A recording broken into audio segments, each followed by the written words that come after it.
হয় হয় প্ৰথম অসমৰ ভিতৰত না তেওঁ জীৱিত কালত প্ৰথমটো প্ৰতিমূৰ্তি নাজিৰাটিঙত আমি স্থাপন কৰিছোঁ।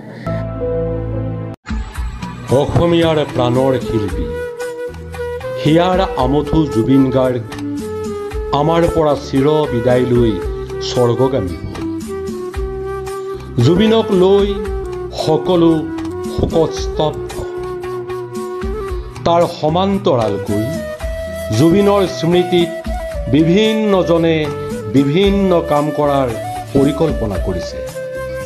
বিশেষকৈ বৰ্তমান বিভিন্ন অনুষ্ঠান প্ৰতিষ্ঠানে জুবিন গাৰ্গৰ প্ৰতিমূৰ্তি নিৰ্মাণ কৰিবলৈ সিদ্ধান্ত গ্ৰহণ কৰিছে।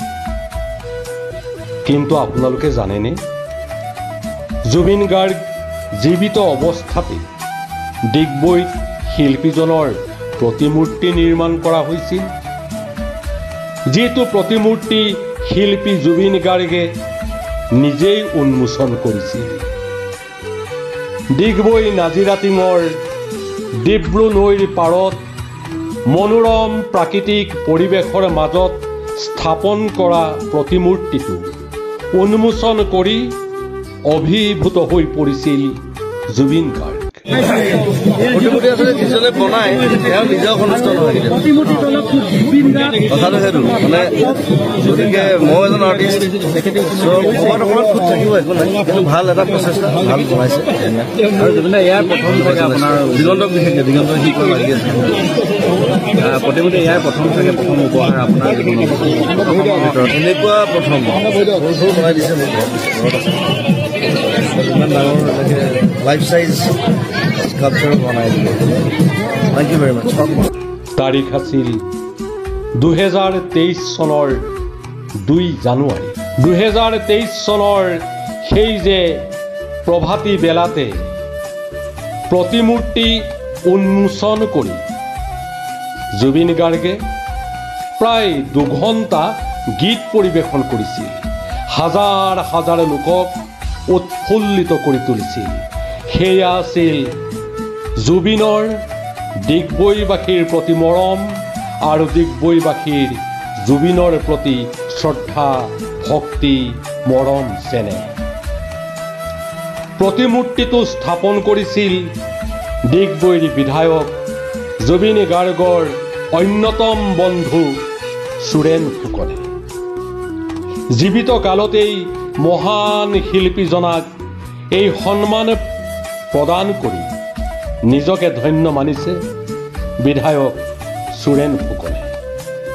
সঁচাকৈ মৃত্যুৰ পাছত সন্মান দিয়াতকৈ জীৱিত অৱস্থাত সন্মান যাচিলেহে প্ৰকৃতাৰ্থত সন্মান দিয়া হয়।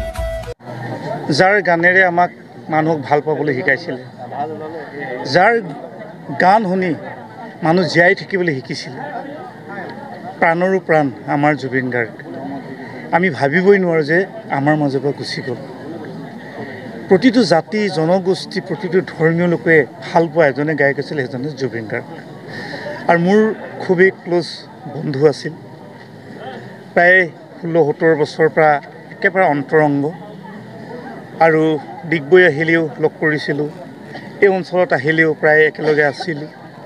2021 বৰ্ষত এবাৰ আহিলে আৰু 2022 বৰ্ষত গান গোৱা নাই, এনেই আহিছিলে।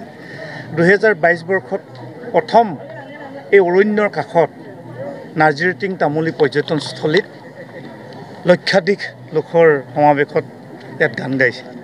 আৰু মই ধেমালিতে কৈছিলোঁ, ভাই জুবিন, তোমাৰ মৃত্যু হ'লে কিন্তু বহুত মানুহে দুখ পাব, সন্মান যাচিব, প্ৰতিমূৰ্তি বনাব।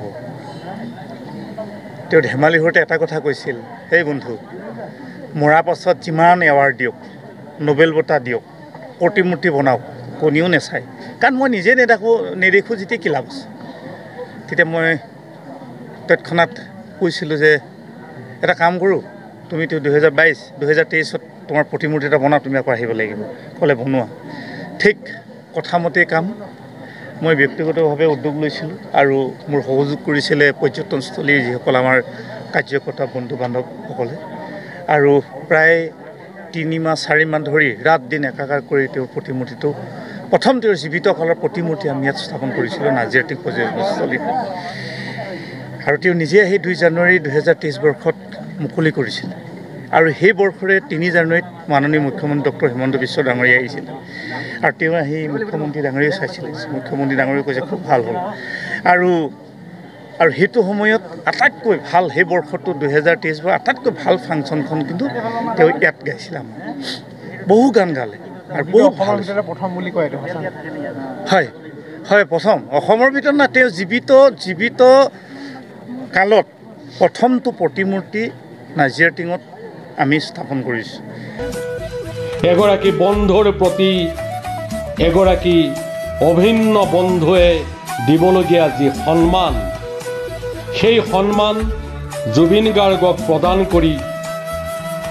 ডিগবৈৰ বিধায়ক সুৰেন ফুকনে কৃতিত্ব লাভ কৰিবলৈ সক্ষম হ'ল ধন্য ধন্য জুবিন গাৰ্গ পুনৰ তুমি এইখন অসমত জন্ম লোৱা পুনৰ তুমি এইখন অসমৰ এগৰাকী অসমীয়া হৈ জন্ম লোৱা পুনৰ তুমি অসমক পৃথিৱীৰ সংগীত জগতত জাতিষ্কাৰ কৰি তোলা জুবিন তুমি আমাৰ তেজৰ কোহত দেহৰ ভাজত সদায় জীৱন্ত হৈ থাকিবা।